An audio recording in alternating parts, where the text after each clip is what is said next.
Bansal news के कार्यक्रम क्या बोलती है पब्लिक में आज हमारी टीम आ पहुंची है अभनपुर विधानसभा सीट में। अभनपुर विधानसभा वो सीट है जो राजधानी के बेहद पास होने के चलते एक अहम भूमिका निभाती है और यहाँ के जो जातिगत समीकरण है वो भी काफी चौंकाने वाला है। ये ऐसी सीट है जहाँ पर अभी तक साहू समाज के छोड़ दूसरे समाज के विधायक जो है वो चुनकर नहीं आए हैं।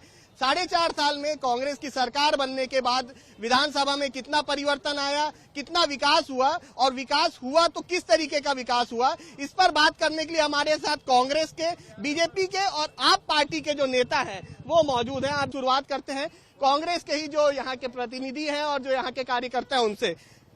कुछ ही समय में विधानसभा चुनाव होना है और यहाँ पर विधानसभा होने के नाते कितना विकास हुआ बीजेपी कांग्रेस की सरकार बनने के बाद? 4.25 साल का कार्यकाल लगभग व्यतीत हो रहा है और उसमें से भी आप 2 साल जो कोरोना काल है इसमें तो पूरे शासनिक और प्रशासनिक कोई भी कार्य जो है हुए नहीं थे, लेकिन इन 3.25 साल के कार्यकाल में माननीय विधायक जी, हमारे क्षेत्र के जुझारू विधायक, लगभग 1173 करोड़ के विकास कार्यों का यहाँ पर काम दिए हैं अभनपुर विधानसभा क्षेत्र में 3.25 साल के कार्यकाल में। इसके अलावा जो शासन की योजनाएं जो चल रही है, कर्जा माफी का, समर्थन मूल्य का, बोनस का, गोधन न्याय योजना का, भूमिहीन परिवार को वार्षिक 7,000 रुपये देने का, ये सारी चीजें तो है ही। और लगभग हमारे समाज के सर्वहारा वर्ग के लिए हमारी सरकार और हमारे विधायक जी लगातार काम कर रहे हैं और उसी दिशा में प्रयासरत हैं। देखिए 11,000 करोड़ से ज्यादा का अधिक विकास कार्यों का दावा जो है वो कांग्रेस कर रही है। 1100 करोड़, माफ कीजिएगा, 1100 करोड़ के अधिक का विकास कार्यों की बात कर रहे हैं। हम बीजेपी से ही पूछते हैं कि किस तरीके से 1100 करोड़ से अधिक के विकास कार्यों की बात यहाँ हो रही है। राज्य सरकार के द्वारा कोई भी कार्य ऐसे विकास के नहीं है जिनका ये दावा करते हैं। पूरे कार्य केंद्र सरकार के योजनाओं का है।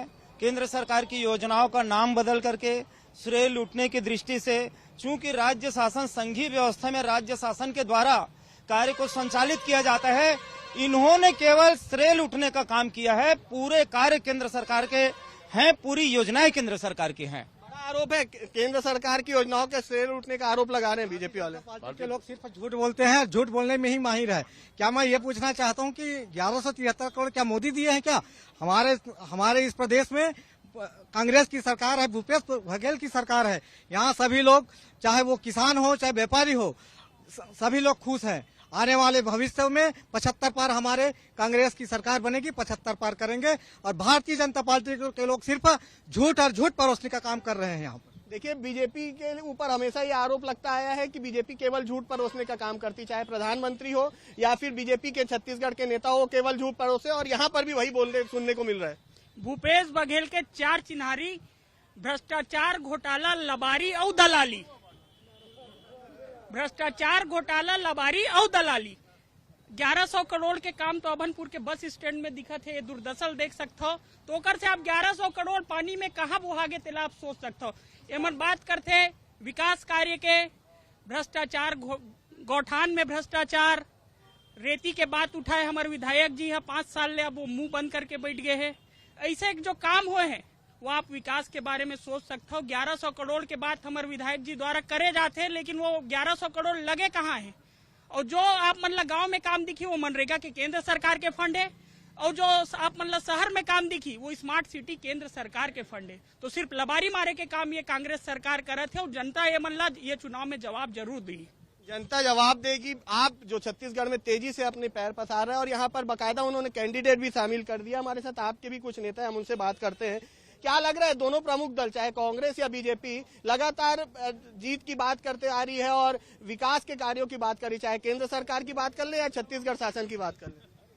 केंद्र सरकार से कहो या छत्तीसगढ़ शासन से कहो, दोनों मौसेरा भाई है। दोनों पार्टी एक झूठ को, एक की गलती को एक छुपाते हैं और बताते हैं। 15 साल तो भाजपा को देख लिए, 5 साल इनको देख लिए और कहते हैं इतने लाख और करोड़ों का सब किए करके कुछ भी नहीं है, सब दिखावा है।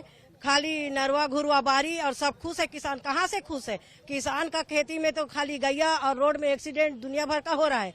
और हमारे छत्तीसगढ़ प्रदेश शासन शराब को बंद करेंगे करके, गंगा जल ले करके कसम खाए थे और कितने सारे चीज के लिए कसम खाए, कितने चीज को लागू किए हैं, कोई भी चीज को लागू नहीं किए हैं।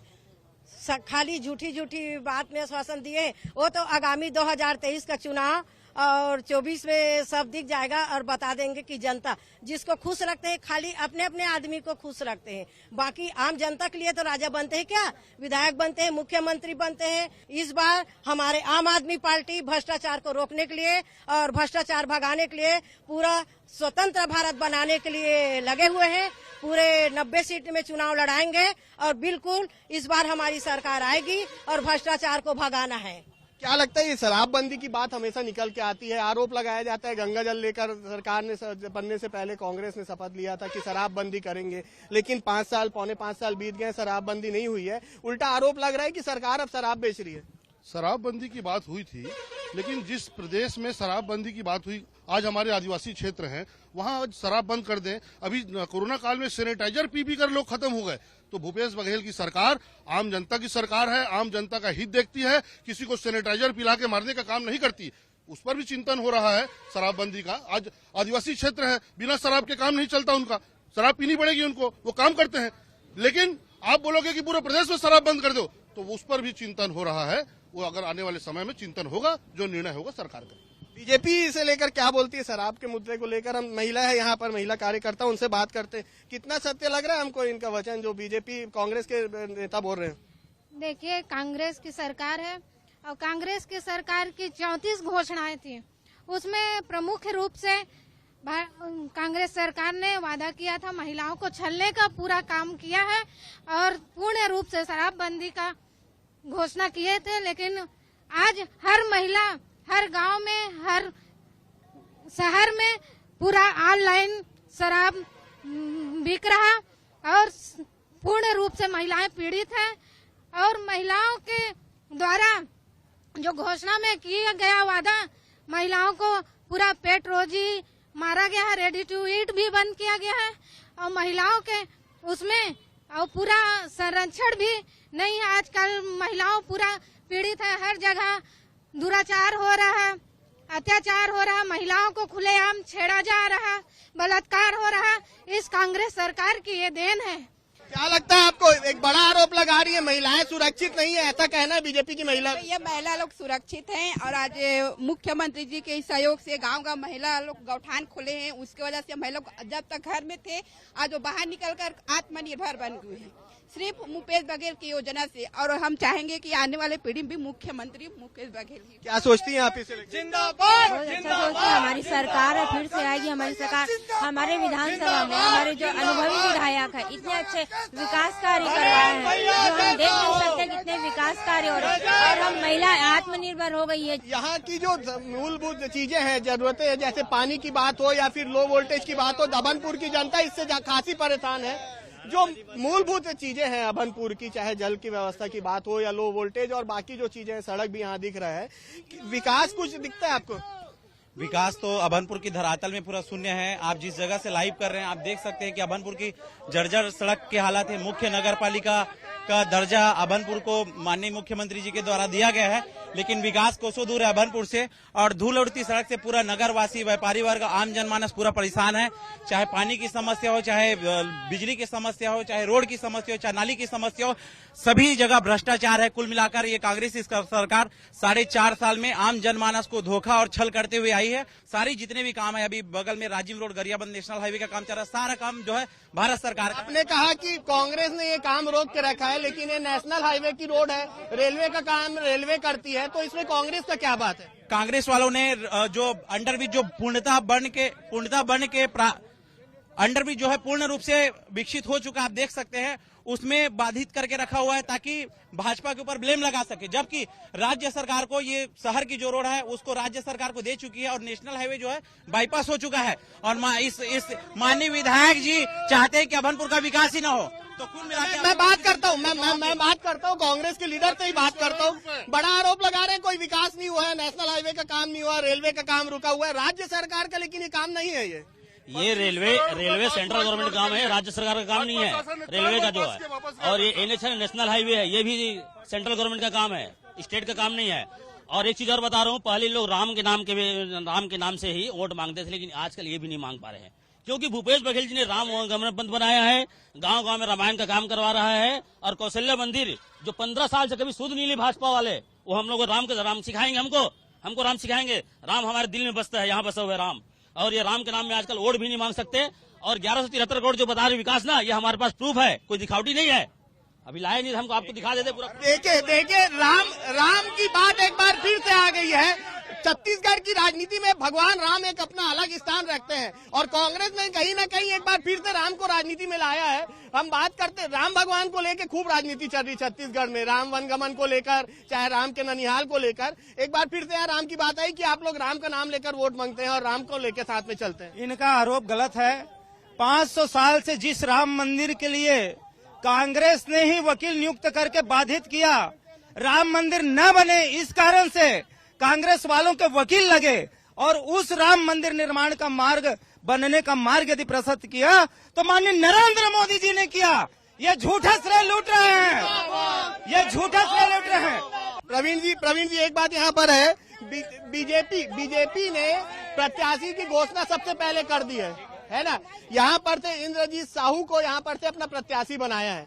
क्या लगता है कुछ फायदा मिलेगा सबसे पहले घोषणा करने का, और बाकायदा वाहवाही भी लूट रहे हैं और अपने कपीठ भी थपथपा रहे हैं कि हमने प्रत्याशी के नामों की घोषणा पहले करी। गौरव जी, चेहरा बदलने से चाल और चरित्र नहीं बदलता, इस बात को आप अच्छी तरह से समझ लीजिए। भारतीय जनता पार्टी में ये प्रयोग करते हैं और चेहरा चेंज करते हैं, लेकिन सवाल है आपकी जो पार्टी का जो मैनिफेस्टो है, जो आपके प्रिंसिपल है, जो नींव है, वो किसके आधार पर है। यहाँ तो एक आम कार्यकर्ता और प्रधानमंत्री नरेंद्र मोदी जी की अगर हम तुलना करें ना, तो दोनों में हमको कोई फर्क नहीं दिखता है। दोनों एक से एक जो है झूठ बोलने में उस्ताद है, माहिर है। बड़ी खूबसूरती के साथ प्रधानमंत्री जी पिछले 9 सालों में किस तरह से इस देश की जनता को, उनके भरोसे को तोड़ा है।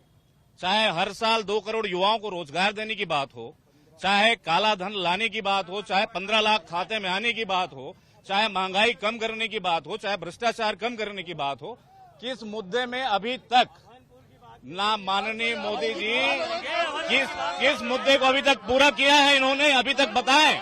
क्या सिर्फ जनता को छलना? और रही बात माननीय विधायक जी के द्वारा 11 अरब 73 करोड़ 68 लाख, ये पूरा हमारे पास एक एक काम का बायोडाटा है। हम लोग कोई हवाई बात नहीं करते हैं, हम धरातल की राजनीति करते हैं, कोई हवाई राजनीति नहीं करते हैं। सबसे पहले इस बात को आपको समझना पड़ेगा। धान के कटोरे कहे जाने वाले छत्तीसगढ़ में बड़ा आरोप लगा रहे हैं कि प्रधानमंत्री केवल झूठी बातें करते हैं। प्रधानमंत्री जी के बराबरी इनके अभी कोई ऐसे नेता नहीं है जो आज पैदा हुए, इनमें क्षमता है नहीं, इसलिए सिर्फ हल्ला करते हैं, कार्य को नहीं कर पाते ये लोग। प्रधानमंत्री की बात करते हैं, प्रधानमंत्री के काम को देखिए, देश को देखिए, वो देश को कहां से कहां आज लेके चले गए। लगातार किसान के मुद्दे को लेकर कांग्रेस सीट सत्ता पर आई। अब एक बार फिर से किसान और धान को लेकर राजनीति में आगे आने वाले। देखिए, इन लोग किसान के नाम पे राजनीति कर रहे हैं, गांव-गांव में इनके कार्यकर्ता गौठान समिति के नाम पे अपना पैसा लूट रहे हैं, राजीव मितान युवा क्लब के नाम से लड़के लोग को पैसा दे रहे हैं। इन लोग अपने कार्यकर्ताओं संतुष्ट करने के अलावा कांग्रेस पार्टी कुछ नहीं करी है। जितने लोग जब बैठे हैं सब अपने कार्यकर्ता सब संतुष्ट कर रहे हैं, धनेश साहू ऐसा कोई काम नहीं। ये एक बड़ा आरोप लगा रही है कि कांग्रेस अपने कार्यकर्ताओं को संतुष्ट होने का काम करने का काम कर रही है, चाहे वो राजीव मितान योजना हो, गौठान योजना हो, या फिर गोबर खरीदी को लेकर हो। भैया ये 15 साल ले साइकिल, रापा, कुदारी, मोबाइल, टिफिन, डब्बा बांट के कमीशन खाने वाला ये भारतीय जनता पार्टी ये का बात करी। एक मन में अगर हिम्मत है 15 साल में अगर रमन सिंह कुछ करे है तो रमन सिंह के चेहरा मन भी चुनाव लड़के देखा है। आज रमन सिंह के चेहरा लुका के रखे हुए भारतीय जनता पार्टी, साइकिल, रापा, कुदारी बांट के, मोबाइल की कवर के कमीशन खाने वाला। आप भी कुछ बोल रहे थे, आप भी कुछ बोलना चाह रहे थे। भारतीय जनता पार्टी के लोग जितने झूठे नारे लगाते हैं, गौ माता की जय करने वाले लोग गौशाला में कितना कमीशन खाए 15 साल पहले, आज गौठान पे गांव के गरीब किसानों को पहचान देने का काम भूपेश सरकार ने गौठान के माध्यम से किया है। और गौ का गौशाला में कमीशन खाने वाला भारतीय जनता पार्टी के लोग क्या बोलेंगे? और बड़ा आरोप बताता हूँ, इन लोग की गौ सेवा में बताता हूँ। राजीव मितान के नाम से सम्मेलन हुआ, करोड़ों रुपया जनता का बहा दिया गया। 35 गाय वहाँ दूसरे दिन मरी पाई गई। इसका जवाब ये कांग्रेसी क्या देंगे? गौ सेवा की बात करने वाले। फिर जनता के पैसों का दुरुपयोग किया जा रहा है और भ्रष्टाचार में पैसा बहाया जा रहा है। युवाओं की बात करता हूँ, आज हाई कोर्ट ने इनके मुंह पे तमाचा मारा है। पीएससी दामन सोनवानी का परिवार सर्विस कमीशन बन गया था। 18 लोगों को पीएससी ने हाई कोर्ट ने उनपे स्टे दिया है कि इनको नियुक्ति रोकी जाए। ये कांग्रेस सरकार के मुंह पे तमाचा है, युवाओं के नाम पे जो किया जा रहा है। पीएससी को लगातार मुद्दा बना रही है। कल बीजेपी पीसी भी ली थी पीएससी मामले को लेकर। भ्रष्टाचार का अभी फिर बोल रहे हैं। भ्रष्टाचार इन लोगों कितने नान घोटाला किए, इन लोग भी पीएससी में घोटाला किए, मनरेगा में घोटाला किए, इन लोग कितने बार घोटाला किए, 25,000 करोड़ का इन लोगों घोटाला किए। इन लोगों के पास अभी राज्य सरकार के पास अभी कोई चेहरा नहीं है सीएम का। रमन सिंह को छुपा दिया गया है। इन लोग सिर्फ मोदी मोदी करते हैं, मोदी के नाम में लड़ रहे हैं। अगर आप अच्छा काम किए हो, अच्छा आपके पास चेहरा, 15 साल आपने काम किया है, 15 साल जनता ने आपको सत्ता सौंपी थी, आपको कुछ करना था। इन लोग कुछ नहीं किए हैं, सिर्फ झूठ फरेब की राजनीति बीजेपी करती है। आपको बीजेपी ने प्रत्याशी घोषित किया है, एक बड़ी उम्मीद है आपसे यहाँ पर। और खास बात यह है कि कांग्रेस बीजेपी में साहू समाज के ही जो प्रत्याशी रहते हैं वो जीत कर आते हैं। चंद्रशेखर साहू जी की बात कर ले या दिनेश साहू जी की बात कर ले, आपको यहाँ पर एक मौका दिया है पार्टी ने, क्या देखते हैं आप? भारतीय जनता पार्टी चुनाव जीतेंगे और यहाँ क्षेत्र में कोई विकास नहीं हुआ है। बहुत क्षेत्र में विकास का अभाव है। सभी क्षेत्र में गांव के गलियों में देखो तो वहाँ कीचड़ है, चलने की जगह नहीं, गंदा पानी बह रहा है। और यहाँ आजादी के आज 75 साल बाद देखो तो ये स्थिति गांव में, तो बहुत बुरा स्थिति हमारे क्षेत्र। मुद्दे क्या होंगे जिनको लेकर आप लोगों के बीच जाएंगे? हमारे गांव की विकास है, ग्रामीण एरिया में गांव में कोई विकास नहीं हुआ है। शिक्षा के क्षेत्र में बहुत पीछे हुए हैं और देखा जाए तो बहुत सारे मुद्दा है। यहाँ अभनपुर में आप रोड की स्थिति देख लो, न यहाँ तो बैठने की गार्डन है और न तो कोई साधन है। यहाँ इनका कहना है कि विकास की बात को लेकर इंद्रजीत साहू जी का कहना है कि विकास की बात को लेकर जाएंगे। ना ग्रामीण क्षेत्र में अभनपुर के विकास हुआ है, ना प्रॉपर अभनपुर में विकास हुआ है। ना विकास के तो इशारे हैं, ये पूरा लिखा हुआ है, ये प्रमाण झूठ नहीं बोलते। और एक बात कहूँ कि आज मुद्दा कोई नहीं है। मैं तो यही कहना चाहूंगा कि विकास के लिए आज 35 साल से धनेश साहू जी क्षेत्र जुड़े हैं। ये अब एक पार्टी के गांव के लोग कार्यकर्ता नहीं, परिवार के सदस्य बन चुके हैं। और एक बात कहूँ, राम नाम की बात कहते हैं, राम नाम सब कोई जपे, कौशल्या जपे न कोई, भूपे दऊ कौशल्या जपे, सत्ता कहाँ से कोई। सत्ता में पूर्व कांग्रेस की पार्टी आ रही है और बहुमत से सरकार कांग्रेस बन रही है और धनेश साहू जी को प्रत्याशी बनाया जाएगा और वह प्रचंड बहुमत से जीतेंगे। भूपेश बघेल के काम से कितना खुश है आप? अब मैं भूपेश बघेल का काम इतना बोलना चाहूंगा भैया कि मैं 42 साल का उम्र का हूँ अभी, और 42 साल में मैंने भूपेश बघेल की सरकार को, अभी 4.5 साल 5 साल का भूपेश बघेल का जो सरकार देखा, इतना गंदा शासन चलाने वाला जीवन में अभी हम नहीं देख पाए हैं। हम 15 साल भी देखे। देखिए मेरी बात सुनिएगा, चिल्लाने से बात नहीं होगी, अपनी बात को रखना चाहिए। अगर इन लोग तार्किक हैं, इन लोग में समझ है, तो चिल्लाने की मुद्दा नहीं है। जो एक आम आदमी देख रहा है, जो एक विकास होना चाहिए, उस विकास से आज कोसों दूर हो गए हम लोग। आप क्या कहना चाहेंगे? क्या कहना है कि जो विकास की बात करते हैं तो पहले केंद्रीय जाके देखें और 5 बार का विधायक है और तोरला जाके देखो तो समझ आ जाएगा विकास कैसे हुआ। कुल मिलाकर विकास की बात में आके पूरी बातें, पूरा चिट्ठा रखा हुआ है और सांच को आँच कैसा जो हुआ है वो सारी चीजें सबके सामने में है। ये अलग बात है, जिन लोगों ने आज तक आजादी के बाद इस देश में विकास को जो झुटला सकते हैं, वो इन 5 सालों में के विकास को क्या कब मानेंगे? जी आखिरी आप क्या कहना चाहेंगे? महज कुछ ही समय बचा है और अब पूरी तरीके से सभी पार्टी जो है चुनावी मोड में आ गई है। जी गांव को शराब का अड्डा बना दिए कांग्रेस की सरकार, और गांव में कोई विकास नहीं है। गौठान में तो लूट मचा हुआ है, गांव में नकली खादों का भंडारण किया जा रहा है, पूरे गांव शराब का अड्डा बना हुआ है। और पूरे छत्तीसगढ़ में ये सरकार पूरा शराबियों का गढ़ बना दिए। तो देखिए, ये थे अभनपुर की जनता के साथ साथ राजनेता जो बता रहे हैं कि यहाँ पर विकास तो हुआ है, तो वहीं विपक्ष का कहना है कि यहाँ विकास नहीं हुआ है और इसका आने वाले समय में जो चुनावी परिणाम रहेगा वो देखने के लायक होगा। अब देखना यह है कि किस तरीके से यहाँ पर चुनाव होते हैं और किसकी जीत दर्ज होती है। कैमरामैन अभिषेक दर्देना के साथ गौरव शुक्ला, अभनपुर, रायपुर।